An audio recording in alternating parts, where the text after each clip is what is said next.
So, what do you guys think of me? Nothing? What's your perception of me? Nothing? So here, you're probably saying, well, fool, you just got on stage. So I don't have a perception. But actually, you all do. Whether you looked at the speaker list, whether you took time to Google me, whether you just read the program, you all formulated a perception. And I want to key on the fact of how perception is so important and how I started to see how perception of me and what I did factored into my life. So I'm going to tell you two quick stories. My second job out of college, I was driving to work. I got pulled over by a police officer. I asked, why did you pull me over? He said, look, son, I don't need to tell you why. I want to empty out your car. So we spent the next 45 minutes on the road emptying out my car. The whole time I'm thinking, I'm going to be late to work. This is crazy. I'm sweating on the side of the road. He finally lets me put everything back in my car. I get to the office. I run into my boss. I say, really sorry. I got pulled over by the cops. He says, why? I say, I don't know. He's like, look, I know the head of police in this area. If you want, I'll call them. I said, no, no reason, no need to do that. He said, I want to tell you something. He said, you're one of the best programmers I have here. So I don't care if you're green. He said, I will help you because you helped me. So don't ever forget that. So in that moment, I saw two sets of perception about me. The perception that the police officer had as a black man driving down the street, and the perception that my boss had as a talented programmer in his organization. And from that moment, I developed what I like to call technology swagger. Because I realized that as long as I was skilled and proficient, there was nothing I could not do. So, from that moment, technology's taken me everywhere. It's taken me to meet people, to experience things, to be on CNN and Black in America with Soledad O'Brien, to have my company be invested in by the same guy who invested in Facebook a week before. Mind-blowing blessings out of my mind, all because of technology and because I knew how to use the computer. But wait, I know what some of you guys are thinking. No one told me there was going to be a unicorn here today. You're pulling out your phones, you're putting this on Snapchat and Instagram. You're talking about there's a black guy who's in technology, who's been successful, who's raised money in Silicon Valley and been on TV, hashtag awesome. But I also want to continue to talk about that perception. So see, as you guys are thinking, your perception of me, it's evolving, it's changing. But let's talk about perception for you. So this is interactive. How many people here see the picture of a person's face? How many people see the word liar? So why is this important? It's important because we're all in the room seeing the exact same image, but we all had totally different perceptions of the exact same thing. Here's another story. There was a guy who lived in this house. His father was a habitual gambler. His mother worked for the state, made $23,000 a year when she died. They frequently didn't have heat. They frequently borrowed electricity. You're like, how do you borrow electricity? They ran cords from their house to the other people's house to have lights because their father gambled away all their money. But out of that same house, the child never spent a day in public school. The child graduated from college and was the first minority speaker at graduation in the history of the college. The child had a computer, his first one, a blazing fast Commodore 64 at the age of 10.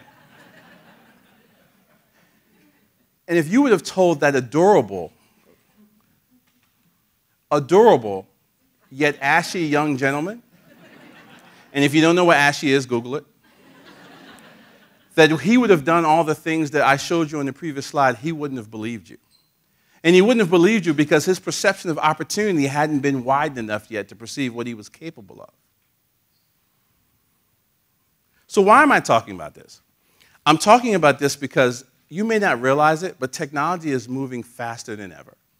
Look at this timeline and start thinking, like, how did we find things before 1998? Before 2004, no one ever got poked. I don't know how people found jobs before LinkedIn in 2002. Before 2006, we didn't use phrases like LOL, BRB, JK, because Twitter did not exist. 2007, I mean, this is a big one. When's the last time you can remember walking down the street and not seeing an iPhone? 2007, we played Words by ourselves because Words with Friends did not exist. Now, 2009, the guy who invented Twitter, because he was bored and had an off day, invented Square, which allows you to take credit card payments off of your cell phone. They process about $300 million in credit card transactions a day. And the last one, Instagram. Before Instagram, the mirror was used to comb your hair and wash your face. But after Instagram, two guys created a company that was bought by Facebook a year and a half for $1 billion. Now, the other trend of this chart is that every company on here is worth $1 billion or more. It took the television industry half a century to become a $1 billion industry. It took Instagram a year and a half. And this is just the home runs. There's thousands of companies I could lay on this chart to make you see that technology is changing everything. Now, the other phenomenon that's been happening is this whole idea about diversity in technology. You can't pick up USA Today, you can't pick up the Wall Street Journal, you can't read a blog about people saying, we need to be more diverse in tech. It's too closed-in, it's too limited. Where were you 30 years ago when I was the only black guy in computer science class? But now it's everywhere. So much so, tech diversity is the new black. It's an industry unto itself. People are talking about it. It's literally the topic on everyone's mind in the industry. So much so that organizations are popping up everywhere. Now, there's hundreds of organizations, but I only like to focus on the organizations that are actually doing good work. Code 2040 takes kids out of high school and gets them internships in Silicon Valley. Jesse Jackson and Rainbow Push has stormed every shareholders meeting in Silicon Valley and forced them to devote millions of dollars in diversity. Black Girls Code, Kimberly Bryant, because her daughter wanted to learn technology and she was an engineer, started a program that now thousands of African American girls are learning how to code. New Me was the first diverse minority entrepreneurship accelerator, which featured on CNN. And Yes We Code was by Van Jones, who's now giving scholarships to kids to create code. Now, you would say, fantastic, they're solving the problem. I actually say, no, it's not good enough. It's not good enough for two reasons. Because the perception of this is that everybody in the world needs to code, and that everybody in the world needs to up and move to Silicon Valley. But my argument with this is, what about everybody else? And what about right now? A lot of those programs are focused on the fact that, hey, if we build a pipeline in 10, 15, 20 years, we'll have shifted it. There's people unemployed today. There's people disconnected from the internet today. And that perception is skewed. The other problem is, you may not realize it, minorities are losing. Unemployment is double the mainstream rate for minorities, for African Americans and Hispanics. Everyone in here probably knows someone or is connected to someone who is unemployed right now. So if you start thinking about the perception, on one hand, there's this world of vast, unlimited opportunity, and then there's a desolated world of no opportunity that are coexisting based on two different perceptions. So we're here to talk about the long view. So let me give you one date. You may not realize this, but the census says that by the year 2040, people of color will no longer be in a minority. Now, sometimes I've said this in events and people have run up, ripping off their clothes, yelling, Django free. I say, calm down. Calm down. Because here's the issue. That if we reach 2040 and minorities are still digitally illiterate, unemployed, and don't have access to opportunity, that's a problem for everybody. Because who are you going to hire? Who's going to drive the next level of innovation?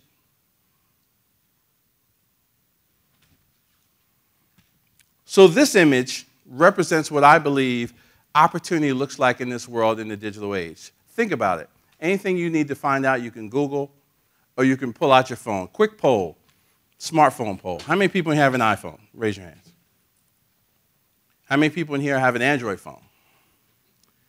How many people in here have a Windows phone? Couple. How many people have a BlackBerry? The people at BlackBerry couldn't figure out how to get the Eventbrite email. Don't hate the player, hate the market share, all right? But you realize that we are so connected today, it's crazy. We're a stone's throw away from anything we need from an information standpoint. So you would say, hey, that's got to be that way for everybody. But the reality is, even right here in Toledo, there's people who don't have access to the internet. There's people who may have a phone and don't even know how to use it to tap into the things that we take for granted every day. So in those environments, this is their view of opportunity.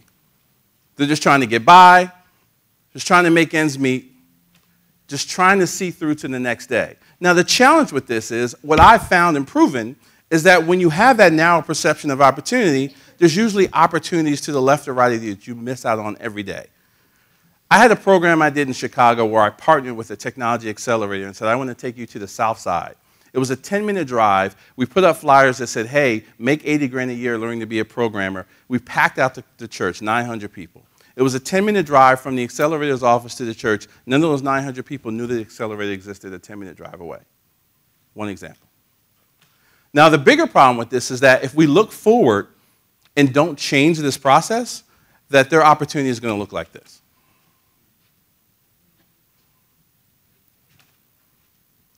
So there's a flip side to it, because you guys aren't off the hook. There's mainstream's perception of minorities as it relates to their ability to achieve in technology. So that's the mainstream world looking back through that narrow view of what they perceive as opportunistic in this world when it comes to minorities in technology. So these two photos are from an article from a newspaper talking about how they've introduced computers into a school. So if you look on the left, I don't know about you, but those kids look real confused.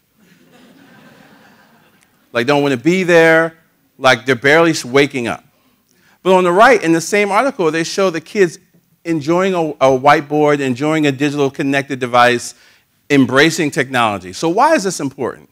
Because if this is only your footprint of knowledge, imagine the perception that forms in your mind. The perception is, oh, well, the African-American kids don't care about technology. They don't want to be there. It's not important to them.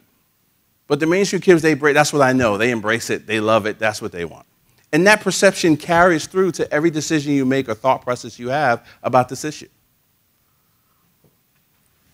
These 5 kids were featured in Fast Company. They were called the App Prentices. They each made an iPhone app in their spare time and made an average of $50,000 in revenue from their app, ages 13 to 18.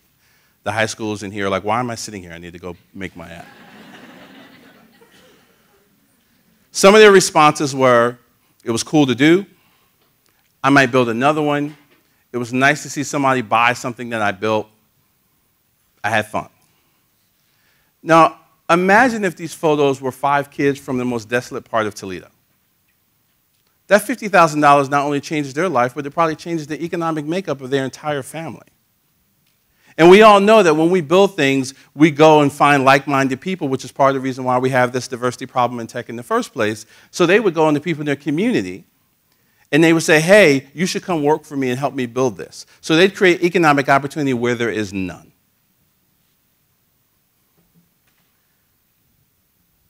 Here's 3 kids getting arrested in South Philadelphia.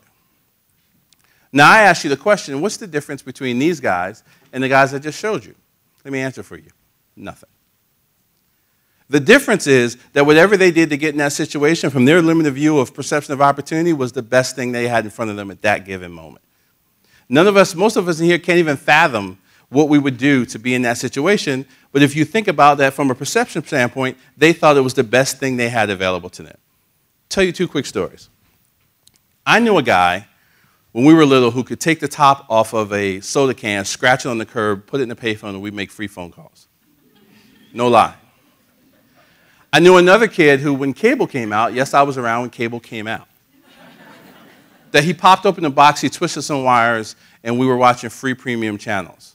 Now, I'm a Christian boy. I went home because that was a sin, but they stayed and watched free cable for the rest of the day. Now, I tell you these stories because I have no idea where either of those guys are. School wasn't really for them. They could be dead. They could be in jail. I don't know.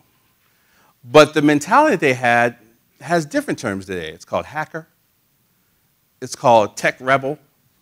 It's called entrepreneur. But there was no one there to give them the perception that the skills and the innate thinking that they had could be mapped to something productive. There was another guy I knew, and the only name I knew him by was Power God. He was one of the biggest drug dealers in the city of Trenton where I grew up.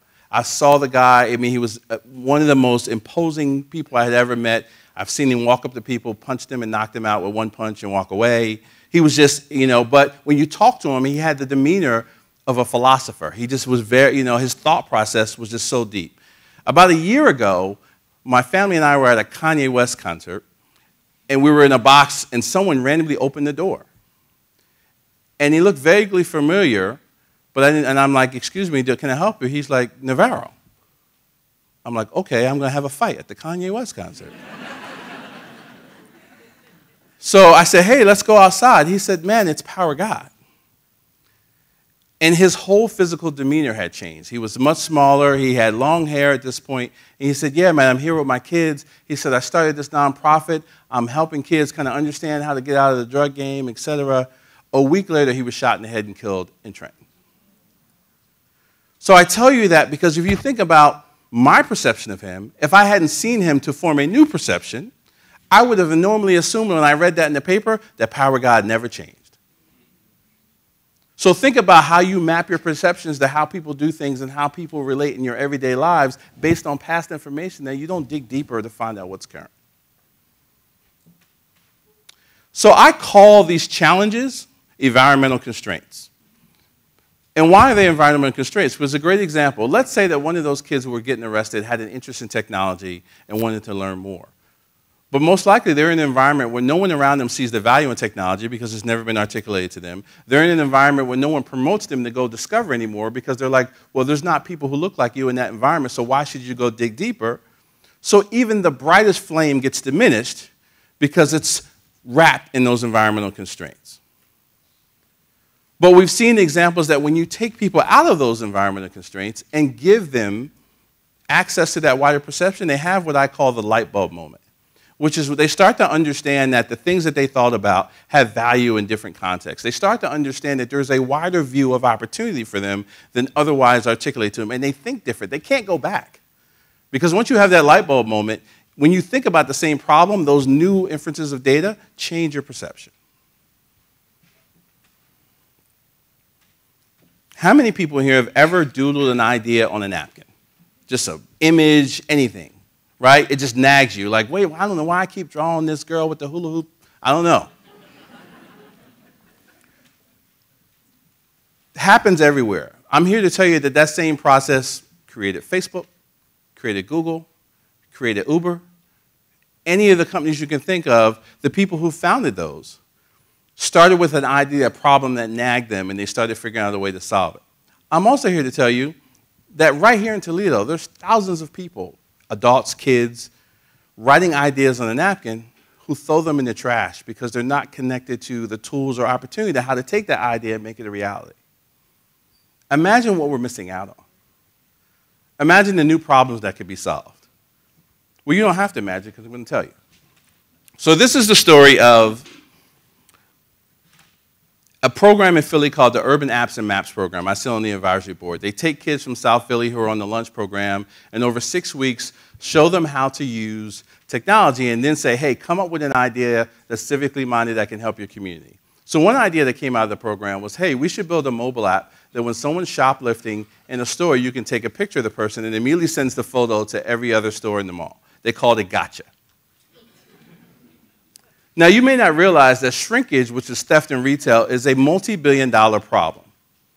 So that means 6 kids out of South Philly who had never touched a computer 6 weeks before that solved a $6 billion problem and didn't even realize that they were solving it. Now, why did they solve it? A, because, yeah, they may know some people who shoplift.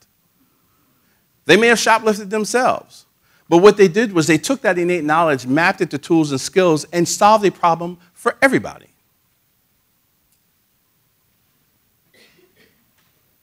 Visual representations of success. Why are there so few minorities in technology? Because they don't see the images and representations that say that, hey, I can be in there too. This is what they see. It's why at 3:30 every basketball court in Toledo is going to be full. It's why every kid wants a set of Beats headphones so they can listen to the latest music and figure out how they can rap as well. So we got to change the visual representations of success so that they recognize the opportunities are there, because it's actually easier to be in the technology field than do any of this. So as we talk about perception, here's the last one. This is the picture of the founder of WhatsApp signing his $15 billion Facebook deal on the door of the welfare office where he collected food stamps. I'm going to let that marinate for a second. $15 billion, he made the people from Facebook get out of their chairs and follow him to the welfare office where he collected food stamps and signed it on the door. Think about how many times he stood in that line and said, you know what, I should build this mobile app. And the people in line are like, fool, what are you talking about? You're here collecting food stamps like we are. But he pushed through those environmental constraints. Think about if we all individually said, you know what, I'm going to help someone change their perception of opportunity today. I'm going to help them recognize that there's so many opportunities out here to take advantage of, there's not enough hours in the day to do them. Imagine the change that would happen. So now when you look at this picture and you think about the long view, I have a few hopes. One is that your perception has changed of what opportunity means to you and what diverse opportunity means to all of us. And secondly, that you'll go out and do something. Because I actually believe that all of you have had light bulb moments now too. Thank you.